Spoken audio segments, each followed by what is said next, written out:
RIMS सुविधा के नाम पर यह झगड़े के भी बलि चढ़ रहा है। रक्षा राज्य मंत्री रक्षा देश की रक्षा करें, रिम्स की रक्षा हम कर लेंगे। हम लोग ये मेंबर है, वहाँ अंदर कुछ और बोल रहे हैं, बाहर कुछ और बोलते हैं। मुख्यमंत्री आए, इंटरवेन करें और कैसे रिम्स बचे, कैसे रिम्स की सुविधा जनता को दे पाए, ये माननीय मुख्यमंत्री जी इंटरफेयर करेंगे। तो ऐसी कोई बात नहीं। मैं यहाँ का डायरेक्टर, मैं यहाँ का मेन आदमी हूँ, मैं चेयरमैन हूँ। तो एज ए मेंबर वो अगर वहाँ पे सुझाव देते अच्छा लगता है। मीडिया में कुछ और बोल रहे हैं। जोहार, न्यूज़ बॉक्स भारत में आप सभी का स्वागत है। झारखंड के सबसे बड़े सरकारी अस्पताल रिम्स को अब नया रूप देने की तैयारी तेज हो गई है। राज्य सरकार चाहती है कि रिम्स बने मॉडल हॉस्पिटल ऑफ झारखंड।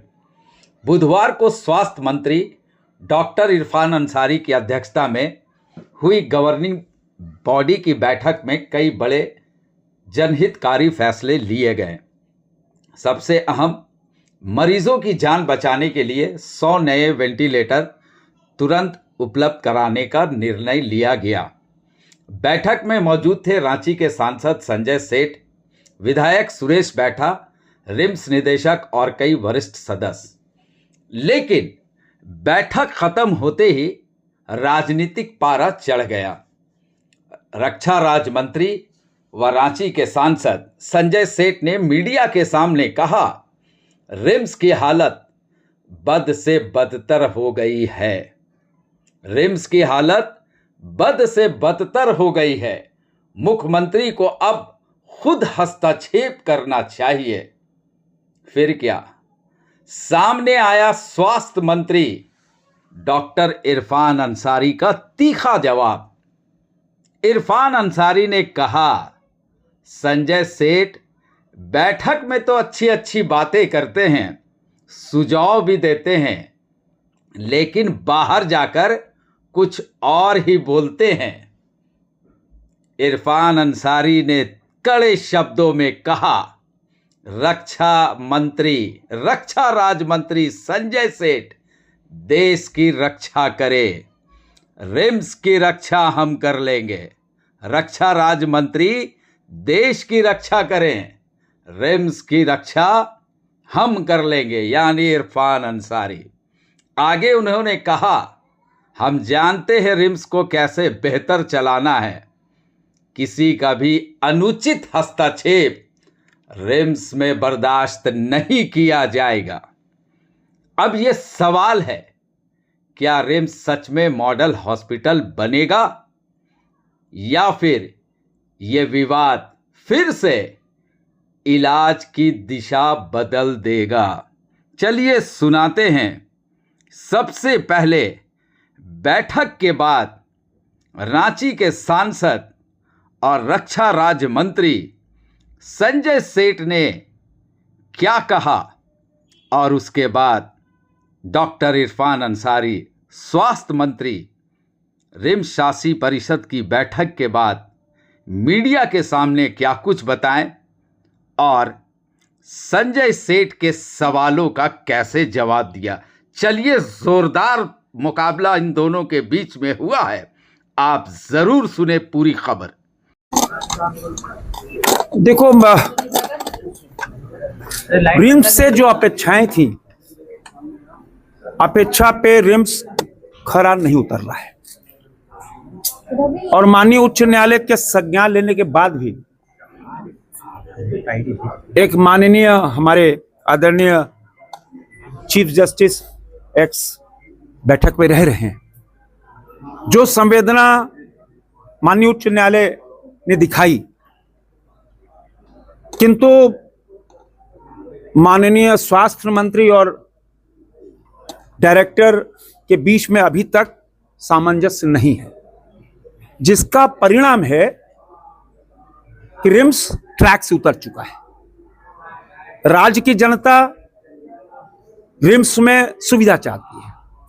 अब देखो, जो चीज वेंटिलेटर सितंबर में हो गया परचेस करना है, आज तक कुछ नहीं हुआ। टेंडर फ्लोट और दुनिया भर की परिपाटी। हमने कहा कि जो एम्स का जो प्रावधान है एम्स की हमने नियमावली ला के दी थी, उसको फॉलो करो, जम से परचेज करो। लेकिन बताया गया कि अब तो वो लंबा अभी लगता है कि वेंटिलेटर अप्रैल महीने के पहले नहीं आ पाएगा। यही हाल एमआरआई मशीन का है। कुल मिलाकर रिम्स सुविधा के नाम पर यह झगड़े के की बलि चढ़ रहा है। और मेरा यह मानना है कि माननीय मुख्यमंत्री जी को जिस प्रकार माननीय उच्च न्यायालय ने संज्ञान लिया, मैं बहुत शुभेच्छा चौधरी की माननीय उच्च न्यायालय ने बहुत बड़ा दिल दिखाया है। वैसे ही बड़ा दिल दिखाकर माननीय मुख्यमंत्री जी को इंटरवेन करना चाहिए, क्योंकि स्थिति अब हमको नहीं लग रहा कि रिम्स सुधार पे होगा। अभी पिछले 3 साल पहले हमने बड़ी मेहनत से पावर ग्रिड से 20 करोड़ रुपए लाकर आश्रय स्थल बनाया कि गांव गरीब किसान के लोग उनको लाभ हो। जो बरामदे आप ही जो दिखाते हैं, बरामदे में सोए हैं, कुछ नहीं। आज तक वह खंडहर बनने की स्थिति में। आप अभी चलिए, हम चल सकते हैं वहां। 20 करोड़ रुपए आया भारत सरकार का, उसका पैसा हम जब चप्पल लकड़ आया, माननीय खट्टर जी उद्घाटन किए। क्या हुआ, हम जब बन्ना गुप्ता थे हमने कहा कि भाई यहाँ बहुत सारी संस्थाएं हैं, 10 रुपए में मुफ्त भोजन कराती हैं, मुफ्त में भी कराते हैं, सेवा देने को तैयार है। ऐसी एनजीओ जितनी समितियां हैं यहाँ पर, धार्मिक व सामाजिक संस्थाएं, वो भी नहीं हुआ। आज स्थिति बस से बदतर है। अभी भी लोग बरामदे में सो रहे हैं, अभी भी भोजन वहां कैंटीन चला ही नहीं। तो पूरी तरह रिम्स प्रशासन डिरेल हो चुका है। अब एक ही उपाय है, माननीय मुख्यमंत्री जी आप इसको संज्ञान लेकर डायरेक्टर और स्वास्थ्य मंत्री के बीच में सामंजस्य बैठाइए, अन्यथा भगवान इसका मालिक है। ऐसे में तो एक व्यक्ति को पद छोड़ना पड़ेगा, चाहे जो भी हो। अब मैंने कहा ना कि माननीय मुख्यमंत्री जी तय करें, क्योंकि स्वास्थ्य का मामला है ना। अब देखो, हम इतना बड़ा इंस्टीट्यूट है ये, मेरी बात सुनिए। हाँ, चर्चा हुई, इतना बड़ा आज तक यहाँ ऑर्गन का कोई हुआ कि यार यहाँ पे किडनी ट्रांसप्लांट हो रही है, लीवर ट्रांसप्लांट और कुछ हुआ? खाली हड्डी जोड़ना, हड्डी मन ठीक है, लेकिन बड़ा सोच होना चाहिए।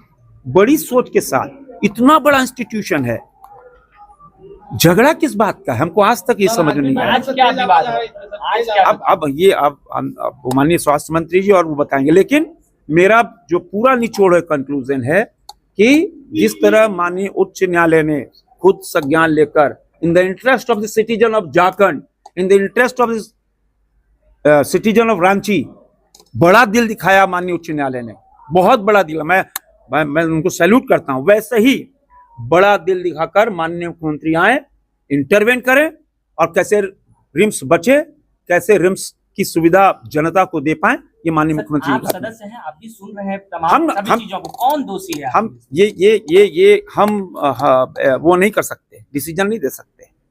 हमको जो पक्ष रखना रहता है हम जेबी के बैठक में रख लेते हैं। मुख्यमंत्री जी इंटरफेयर करेंगे तो ऐसी कोई बात नहीं। मैं यहाँ का डायरेक्टर, मैं यहाँ का मेन आदमी हूँ, मैं चेयरमैन हूँ। तो एज ए मेंबर वो अगर वहां पे सुझाव देते अच्छा लगता है। मीडिया में कुछ और बोल रहे हैं ताकि बाहर कुछ फ्लैश और हो जाए, मीडिया में गलत न्यूज चला जाए, ऐसी कोई बात नहीं है। सर एजेंडा पर रिम्स की जवाबदेही मेरी है, मंत्री मैं हूँ, ठीक करने की जवाबदेही मेरी है। मैं बता दे रहा हूँ, मैं किसी का इंटरफेयर बर्दाश्त नहीं करूंगा यहाँ। ये कौन होता है? आप मेंबर हैं, ठीक है, आपका सुझाव मैं मानूंगा। आप स्थानीय सांसद है, वहाँ विधायक भी तो थे, विधायक जी कुछ बोले क्या? क्यों बोलेंगे? वो ऐसी कोई बात हुआ ही नहीं है वहाँ। सर मेरे एजेंडा क्या रहा? सर 2-3 रिम्स को बेहतर कैसे करूँ, एजेंडा पे यही नहीं चर्चा होगी। हम लोग किए हैं, अच्छा किए हैं, था कोर्ट का गाइडलाइन था। देखिए, रिम्स की व्यवस्था को बेहतर करना है और इसको लेकर लगातार जीबी की हम बैठक कर रहे हैं। पिछली बार जो एजेंडा हम लोगों ने पारित किया तो वो हम जानना चाहे थे कि इम्प्लीमेंट क्या हुआ, और हाईकोर्ट का भी निर्देश है। तो हाईकोर्ट ने कहा है कि हर 2 महीने में सारा एपरेटस आप खरीदो। हमारे पास पर्याप्त पैसा है, हम लोग नहीं खरीद पा रहे हैं। तो कौन खरीद नहीं पा रहा है, तो वही हम लोग जानना चाह रहे थे। हाई कोर्ट के भी नुमाइंदे थे वहाँ पर। तो हमने कहा कि देखिए, जानबूझ के छवि को खराब की जाती है। टेंडर प्रोसेस प्रक्रिया है, समय लगता है, ये बातें सामने आई। तो नॉर्म्स तोड़ कर हम कोई टेंडर काम नहीं करेंगे। मेरा पैसा रह जाए, हम नॉर्म्स नहीं तोड़ेंगे। तो ये बातें सामने आई और कई डिबेट था, कई कैसे ठीक करें। रिम्स तो बेहतर है हमारा। सर छवि कौन पेशेंट खराब का करता है? काफ़ी फ्लो है, पेशेंट ज़्यादा आ रहे हैं और बेहतर से बेहतर हम उपाय हमने किया है और कई अच्छे सुझाव हमने दिए हैं, उसको इम्प्लीमेंट करना है। रिम्स मेरा है। आज की बैठक में क्या हुआ सर? कौन खराब कर रहा है? आज रिम्स की बैठक में छवि क्या खराब कौन कर रहा है? रिम्स का ये बातें कौन बोल रहा है छवि खराब हुआ? कर? रक्षा सर, मंत्री ने आपने कहा है कि आपने भी आपकी शुरुआती दौर में administration नहीं नहीं नहीं, मैंने कब कहा? मैंने कि ऐसे कोई तो रक्षा राज्य मंत्री रक्षा देश की रक्षा करें, रिम्स की रक्षा हम कर लेंगे। हम लोग एज ए मेंबर है, वहाँ अंदर कुछ और बोल रहे हैं, बाहर कुछ और बोलते हैं, तो समझ नहीं पा। ऐसी कोई बात ही नहीं वो हुई। तो मुख्यमंत्री से अपील किया सर, वो कह रहे हैं कि रिम्स जब मैं हमारे बगल में बैठ रहे हैं, जब वो बगल में बैठते हैं, हम चेयरमैन है यहाँ के, मेरे बगल में बैठते हैं, वो मेंबर हैं, ठीक है, मंत्री हैं, वो मैं रिगार्ड करता हूँ। उनको हमको सुझाव देना चाहिए। वहाँ पे अच्छा सुझाव देते हैं, बाहर में डीएल की बात करते हैं। ये तो ठीक नहीं, डीएल पॉलिसी तो मैं नहीं चलने दूंगा। ठीक है, सांसद इसका मतलब, मंत्री इसका मतलब क्या है? अगर आपको मैं बैठक में बुला रहा हूँ तो आप अच्छा सुझाव दीजिए। सुझाव देते हैं तो मैं इम्प्लीमेंट करूंगा उसका, आपके सुझाव को मानूंगा। अब यहाँ पे कुछ और बोल रहे हैं, बाहर जाके कुछ और बोल रहे हैं, ये क्या तरीका है? ये तो ठीक नहीं है ना। संजय सेठ साहब, नाम भी अच्छा है उनका, मैं रिगार्ड करता हूँ उनका, लेकिन अंदर तो ऐसी कोई बात नहीं हुई। आज कुछ महत्वपूर्ण फैसला जो बैठक में क्या निकला? आज की बैठक में कहाँ पर कठिनाई हुई वो नहीं, देखिए, बेहतर से बेहतर करना है रिम्स को। रिम्स से बिल्डिंग वगैरह सब पुराना है, कभी भी गिर जाएगा। टेंडर हो चुका है, अभी तक काम नहीं हो पा रहा है। कल गिरेगा, बिल्डिंग गिर जाएगा तो जिम्मेवार कौन होगा? मरीज मर जाएगा तो जिम्मेवार कौन होगा? ये सारी बातें पर हम लोगों ने ठोस निर्णय लिया है। और क्या कुछ निर्णय हुआ है सर, जरा उस पर थोड़ा ब्रीफ कर दें। नहीं, जो पूर्व की जो एजेंडा थी और उस पर हम लोगों ने कहा क्या क्या हुआ बताओ। हमारे जो डायरेक्टर हैं उनसे पूछा गया कि आपने क्या किया बताओ। तो तैयार हो रहा है, सब कुछ ठीक ठाक है, ऐसी कोई बात नहीं। सर पिछली बैठक में आपने निर्णय लिया था कि यहाँ मरने वालों को तत्काल 5,000 रुपए की आर्थिक सहायता की जाएगी। 1 महीने बाद भी लागू नहीं हो सका सर, तो कहाँ कमी मानते हैं सर? नहीं, देखिए, मैं आपको बता देना चाहता हूँ, आज के एजेंडा में क्या इम्प्लीमेंट हुआ क्या नहीं हुआ, उस पर डिबेट था, चर्चाएं थी। हमने देखिए, मैं बाय फोर्सली ये एजेंडा पास किया था कि 5,000 रुपया हम वैसे मरीज को देंगे जो गरीब हैं, असहाय हैं। ठीक है, वो पैसा हम उसको मरने के बाद हम ये नहीं कि भाजपा लोग समझ लिया अनुदान दे रहे हैं, राशि दे रहे हैं, वो दे रहे हैं क्रियाक्रम के लिए। शायद भाजपा की नज़र में क्रियाक्रम कुछ और है, लेकिन मेरे नज़र में है कि एक मुसीबत पर एक लाचार आदमी जब डेथ कर जाता है, जब हम लोग काफ़ी प्रयास करने के बाद भी उसकी जान नहीं बचा पाते, उसके बाद वो जो मरीज है और जो अटेंडेंट हैं उनके जो डेथ कर जाते हैं, तो किस हाल में घूमता है वो। एम्बुलेंस की व्यवस्था करा दिए तो क्या पाप करा दिए? अगर हमने उनका क्रियाक्रम श्राद्ध का पैसा का व्यवस्था हमने करा दिया तो क्या पाप करा दिए? शर्म नहीं आता है इन लोगों को? कैसे काम करेंगे बताइए? हर तरह से कहते हैं लागू। आज हुआ एजेंडा, ऐसे थोड़ी बोल दिया लागू हो गया। आज इम्प्लीमेंट हुआ, आज आदेश पास हो गया, अब चालू हो जाएगा। जैसे जी का मैं रिगार्ड करता हूँ, ऐसे जब अंदर ये बात रखना चाहिए उनको। अंदर आइए, अब यहीं पर है। कौन सी लड़ाई हो गई? संजय ने क्या कहा बताइए? उन्होंने कहा कि एक तलवार में 2 बयान हो रहे